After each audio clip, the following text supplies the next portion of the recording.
tous, j'espère que vous allez excellemment bien. Aujourd'hui on se retrouve pour débriefer l'étape numéro 1 du Tour de Romandie, deuxième jour de course sur cette course par étape suisse, très réputée du World Tour.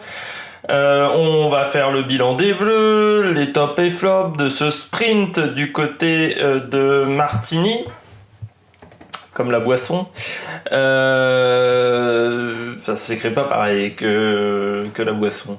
Mais du côté du Tour de Romandie, voilà, un beau sprint dans des conditions difficiles, avec des conditions de fraîcheur assez importantes, avec de la pluie, de l'humidité. Peut-être le retour d'un grand champion du côté du haut niveau. Une étape assez intéressante à suivre.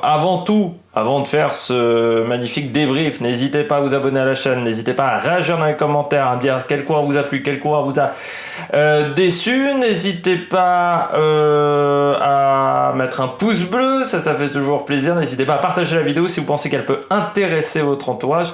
Et n'oubliez pas qu'à la fin de la vidéo, on va parler de l'étape de demain également. Allez, tout de suite, le bilan des Bleus. Du côté du bilan des Bleus aujourd'hui, c'est un petit peu la soupe à la grimace, même si on avait un coureur dans l'échappée, c'était Alexis Goujard, que j'avais mis en flop hier, mais qui était dans l'échappée. C'est quand même le premier coureur à avoir été lâché dans cette échappée dès le pied de l'avant-dernière difficulté du jour, qui était la côte de Produit. Sinon, du côté des Bleus, eh ben, on va commencer avec Elia Viviani. Elia Viviani, journée compliquée, lâché.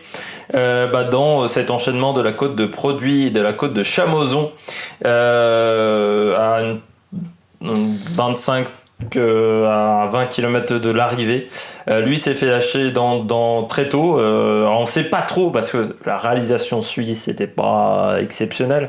Et surtout, la caméra d'hélicoptère était assez floue à certains moments, ce qui pouvait donner à la limite la gerbasse. Mais du côté d'Elia Viviani, il n'était pas dans le premier groupe, très clairement, donc il n'a pas pu jouer le sprint. Et c'est vrai que depuis le début de saison, après Arras-Cholet Pays de Loire, on l'a quand même très peu vu, encore une fois, Viviani. C'est un petit peu inquiétant parce que Elia Viviani, il est à quelques jours d'un objectif important, hein. Normalement, si je ne me trompe pas, il doit faire le Giro Viviani, et j'ai l'impression que ça recommence un petit peu comme l'année dernière, c'est-à-dire des jambes qui sont pas exceptionnelles et surtout un coureur qui n'est pas en très grande forme. Oui, il doit bien faire le Giro. Est-ce que là aujourd'hui, vous me dites, est-ce que Viviani peut gagner ou pas une étape du Giro? Moi je vous dis, il peut pas gagner parce qu'il me semble qu'il a pas les bonnes jambes. Là, c'était quand même pas des côtes insurmontables aujourd'hui. Le rythme n'était pas très fort pendant une grande partie de la journée. Il faut également le dire, hein, c'était une journée plutôt calme dans le peloton. Bon, il n'a pas réussi à s'en sortir. Ça n'a même pas accéléré très fort dans la montée. Après, il y a un moment, ça a roulé très très fort au pied de la descente, de la dernière descente du jour, où à un moment, il y avait un petit peu de vent de côté et ça roulait fort. Mais là, ça roulait même pas extrêmement fort. Donc je pense que il avait la capacité, pour moi, Viviani, de passer ce genre de difficulté. Je viens de m'apercevoir en plus que c'est sa dernière année de contrat. Il va falloir un petit peu se sortir les doigts des... Ah, voilà. Vous connaissez la suite. Mais c'est vrai qu'à part Cholet Pays de Loire et Cholet Pays de Loire, en plus, il faut se rappeler que l'adversité n'était pas énorme, en plus, face à Viviani. Je continue donc avec Clément Venturini, 8e. Il manque quelque chose pour Clément Venturini. C'est dommage parce qu'aujourd'hui, il y avait une belle opportunité. Déjà, bon, il faut quand même l'expliquer, AG2R ne l'a absolument pas aidé. Dans le final, il s'est démerdé tout seul. Mais quand même, je pense que Venturini, c'est un coureur qui est pas mauvais, encore une fois, mais je pense qu'au niveau international, il lui manque quelque chose. Peut-être tout simplement du talent, mais il lui manque quelque chose. Et là, sur cette... déjà, pour moi, je pense que d'avoir mis Goujard dans l'échappée, c'était peut-être pas la meilleure l'idée du siècle. Mais on sait qu'Alexis Goujard, il semblerait, ce que disait Christophe Riblon sur la chaîne L'équipe, qui est en bagarre pour une dernière place du côté de l'équipe sur le prochain Giro. Mais du côté de Clément Venturini, c'est dommage parce que là, pour moi, il est capable de battre Kurt Nielsen, il est capable de battre un Diane Smith, voire même un Patrick Bevin. Donc il est capable de faire au moins 3 ou 4. Il fait 8. C'est quasiment le dernier des sprinters parce que derrière lui, il n'y a que Jacopo Mosca et le coureur de la Lotto qui devait sprinter. Bon, on ne sait pas trop qui c'était. Certainement Philippe Gilbert, mais j'ai quand même des doutes avec cette idée-là. Mais Venturini, oui, il s'est retrouvé un petit peu seul. Il s'est retrouvé... il a dû se replacer dans le vent. Je pense qu'il ne s'est pas forcément replacé au bon moment. À un moment, je le voyais bouffer un petit peu du vent.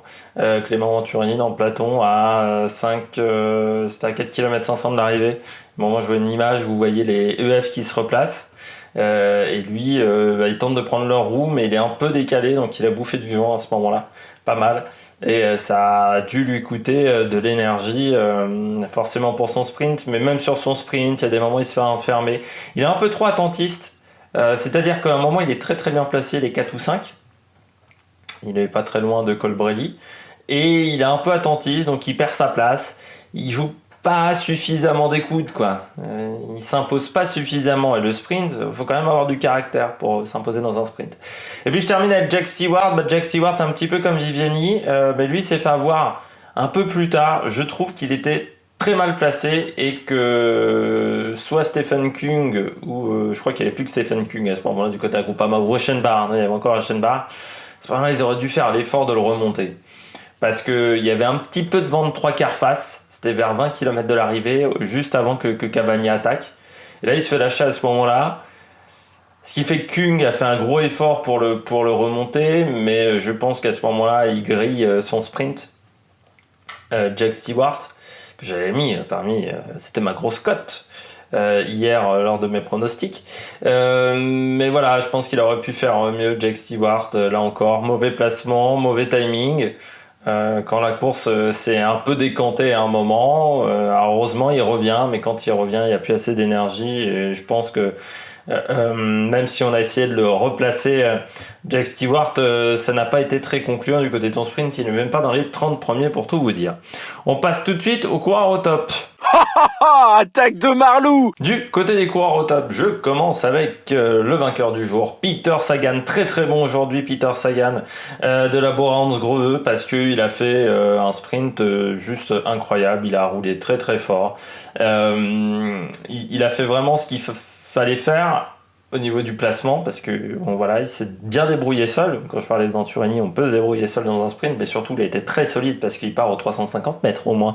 Peter Sagan avec vent de face dans des conditions avec beaucoup d'humidité et de froid, donc c'est pas l'idéal vraiment pour faire un sprint, ces conditions-là, parce que les muscles ont tendance on a du mal à avoir de l'explosivité dans ce genre de conditions. Il a été costaud parce que il arrive quand même à gagner son sprint alors qu'il part très mal. Il part très mal quand même, il part beaucoup trop tôt, Sagan. Donc ça veut dire qu'il est très très très très très costaud, sans avoir forcément une équipe qui soit énormément autour de lui. Hein, c'était un peu la situation que j'avais envisagée hier, pour Peter Sagan, que d'autres, qui soit un peu esselé dans son équipe, parce qu'on protégeait un petit peu Kelderman également pour le général. Du côté de Peter Sagan, après le sprint, il n'y a pas grand chose à dire. Moi, je pourrais lui faire qu'un reproche, c'est qu'à un moment, j'ai l'impression quand même qu'il tasse légèrement Patrick Bevin contre la barrière. Donc, je verrai. Alors là, il est 17h50, hein, l'étape est arrivée il y a un quart d'heure, donc je ne peux pas vous dire s'il y aura une exclusion, une disqualification qui peut arriver assez vite aujourd'hui. Mais c'est vrai qu'à un moment, Bevin est un petit peu tassé contre les barrières, donc on va voir ce que ça va dire. Mais à part ça, j'ai pas grand chose à lui reprocher aujourd'hui. Il a été très très fort et Sagan, j'ai l'impression qu'il a des très très bonnes jambes en ce moment. Ça va faire mal dans les semaines à venir, Peter Sagan, je pense. Je continue avec Patrick Bevin, voilà. Alors Patrick Bevin qui s'est fait un petit peu enfermer par Peter Sagan dans le final. Je voulais surtout souligner le grand travail, encore une fois, d'Israel Startup Nation pour placer un sprinter. J'en avais déjà parlé lors du Tour de Turquie, où j'avais dit que Greipel n'avait pas été bon, mais j'avais trouvé qu'Israël vraiment plaçait bien Greipel dans de bonnes conditions. Là, c'est pareil avec Bevin. Hein. On voit qu'à 2,5 km de l'arrivée, ils sont encore 4. Donc ça, c'est vraiment très bien fait. Ils se replacent, collectivement, ils sont bien. Collectivement, là, sur ce sprint, ils sont bien. Ils sont bien placés, ils sont bien en place. Bevin, après, n'est pas le plus grand des sprinters. Quoique, quand il est en très grande forme, Bevin, il peut être très fort. On l'a vu une année sur le Tour de Lander, à l'époque où il était chez CCC, je crois me rappeler. Ça remonte, ça doit être il y a au moins 2019, cette histoire-là. Mais Patrick Bevin, qui est un sprinter, mais un rouleur sprinter, on ne sait pas trop. C'est un profil un peu atypique, Patrick Bevin. Là, il a fait du bon travail. Mais au départ, je pensais qu'ils allaient rouler pour Mats Wurtz. Parce que j'avais oublié que Patrick Bevin était sur cette course, tout simplement. Et c'est vrai que Patrick Bevin, c'est un très bon coureur. Du côté d'Israël, ils ont fait du bon travail pour le placer dans de bonnes conditions. Après, il se fait un petit peu enfermer aux alentours à 500 mètres, je dirais, ou 450 mètres de l'arrivée, Patrick Bevin. Et c'est là où je pense qu'il ne peut pas dépasser Colbrelli à ce moment-là. Et je termine du côté des sprinters avec Covi, l'Italien, qui a fait un bon sprint également. Je n'ai pas grand-chose à dire. Alessandro Covi, il a été quand même très très bien emmené. Quand vous avez Rui Costa et Marc Hirschi qui vous emmènent, c'est quand même pas mal. On va pas se mentir. C'est intéressant. Après, c'est un coureur que je ne connaissais pas, Alessandro Covi. Donc j'ai regardé un petit peu son pédigré sur Pro Cycling Stats. Il n'y a pas de victoire chez les professionnels. Il y a un début de saison où il fait 21e de la course de la deuxième étape du Tour de la Provence.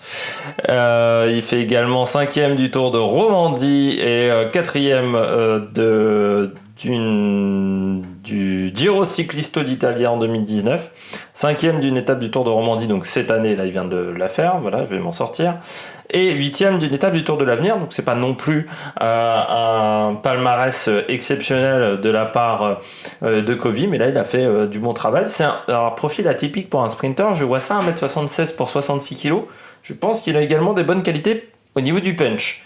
Du côté d'Alessandro Covi. Allez, on passe tout de suite au bonnet d'âne.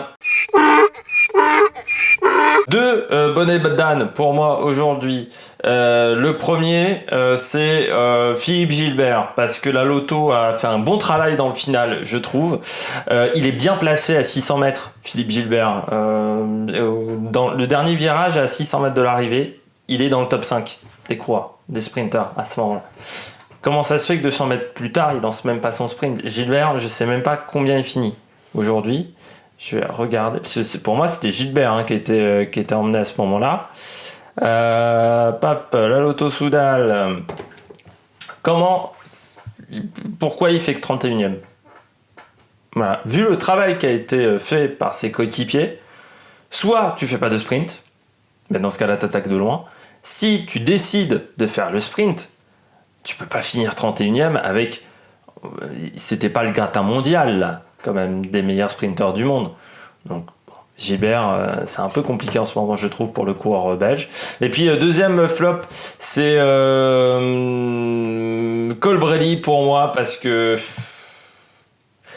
Ils ont un peu chié dans la colle chez Bahreïn. C'est plus Bahreïn même que Colbrelli. Parce que, Bahreïn, c'est pas normal qu'il y ait un mec qui fasse quasiment 1,5 km tout seul, quoi. Ils se sont retrouvés trop tôt devant. Et sur un sprint comme ça ne pardonne pas quand t'es trop tôt devant. Alors Colbrelli, au moment, il est obligé de lancer. Surtout que Sagan a lancé tôt aussi, donc il est obligé de partir tôt et il plafonne.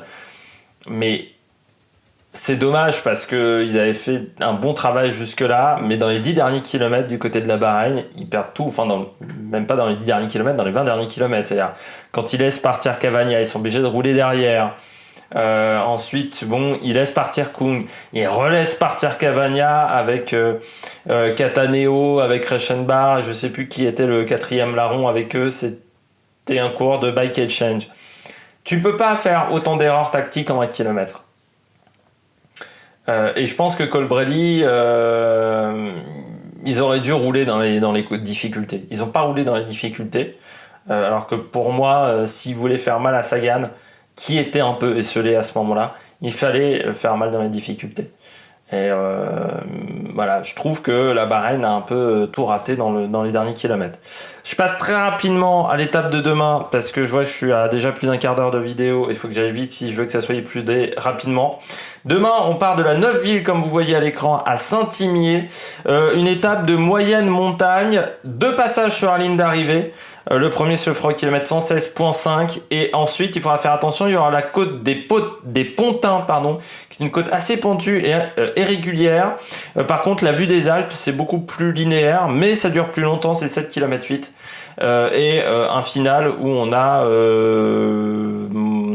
15 km, un peu plus de 15 km en descente et sur du plat. Mes favoris demain, je vous les donne tout de suite, c'est... j'ai oublié, tac, je les ai notés. C'est Colbrelli, parce que je pense qu'il est capable de passer ses difficultés. C'est Andrea Pasqualone. Et puis la grosse cote pour moi, c'est Lutsenko, le coureur d'Astana. Mais il faudrait vraiment que la course soit sur un gros rythme. Et j'ai pas l'impression que demain on a un rythme effréné parce que j'ai l'impression que c'est pas assez difficile. J'espère que vous avez aimé cette vidéo. Si vous avez aimé cette vidéo, n'hésitez pas à réagir dans les commentaires, n'hésitez pas à vous abonner à la chaîne et surtout n'hésitez pas à mettre un pouce bleu. Et puis nous on se retrouve pour de nouvelles aventures sur la Méric Production. Ciao ciao.